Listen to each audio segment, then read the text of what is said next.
बिहारमध्ये एका चकमकीचा live video समोर आला आहे। पोलिसांनी गुन्हेगारांना पकडण्यासाठी त्यांच्या गाडीच्या चाकांवर लक्ष करून गोळ्या झाडल्या। हा व्हिडिओ सोशल मीडियावर व्हायरल होत आहे। या व्हिडिओमध्ये दिसत आहे की पोलीस बाईक चालवत आहेत, तर गुन्हेगार स्कॉर्पिओवर होते।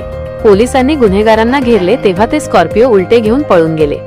एखाद्या चित्रपटातील दृश्याप्रमाणे गुन्हेगार रिव्हर्स गिअरमध्ये गाडी घेऊन पळून गेला। पोलीस त्याचा बाईकवर पाठलाग करत राहिले। जेव्हा स्कॉर्पिओ चालक संधी मिळून गाडी सरळ दिशेने घेऊन पळू लागला, तेव्हा एक पोलीस बाईकवरून उतरला आणि त्याने स्कॉर्पिओच्या चाकांवर लक्ष करून एकामागून एक गोळ्या झाडल्या।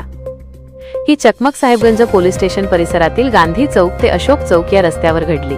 पोलिसांनी जीवाची पर्वा न करता धाडस दाखवले आणि समोरून स्कॉर्पिओवर गोळ्या झाडल्या, परंतु गुन्हेगारांनी हुशारीने गाडी रिव्हर्स गिअरमध्ये टाकली आणि पळून जाण्यात यशस्वी झाले।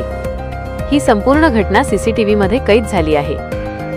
ग्रामीण एसपी राजेश सिंग प्रभाकर म्हणाले की साहिबगंज पोलीस स्टेशनचे प्रभारी यांना गुन्हेगार काहीतरी कट रचत असल्याची माहिती मिळाली होती। त्यानंतर त्यांचा पाठलाग करण्यात आला।